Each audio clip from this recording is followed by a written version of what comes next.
জিনিসটাকে জল দিয়ে কষাতে হবে। ধনে পাতা কাটা হচ্ছে।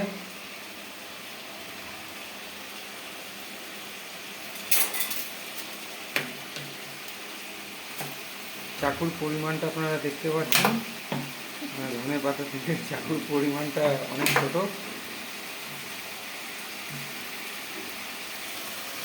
বাটা মাছ ভাজা। এই রেসিপিটার নাম কি? রেসিপিটার নাম বাটার ঝাল। বাটার ঝাল, বাটা মাছের ঝাল। ধনে পাতা কাটা হলো।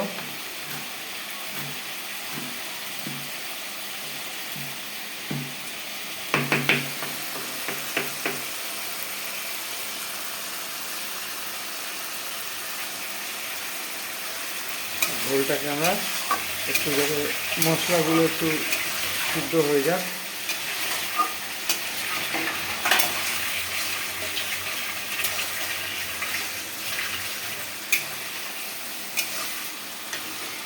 আপনারা দেখছেন বাটা মাছের ঝাল। এটা একটু বেশি লাগবে কারণ মশলা গন্ধ হয়েছে না, প্রায় আমাদের হয়ে এসেছে। একটু জল দিলাম।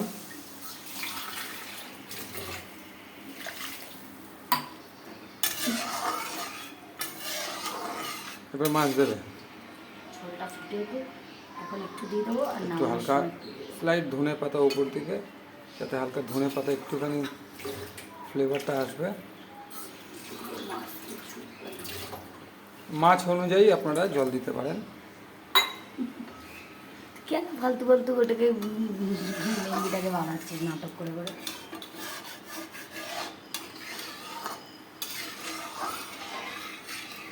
এখানে রয়েছে 500 গ্রাম বাটা মাছ। এবার জলটা একটুখানি ফুটে গেলে আমরা দিয়ে দেবো কি মাছটা। এই যে আমাদের pressure cooker, cook, pressure cooker, আমাদের প্রেশার কুকার। ধনে পাতা রয়েছে। যখন মাছটা দেওয়ার পর নাবানোর সময় তুই পাগল হয়ে গেছিস নাকি? গরমে মনে হচ্ছে পাগলে স্নান কর তুই। তারপর ধনে পাতা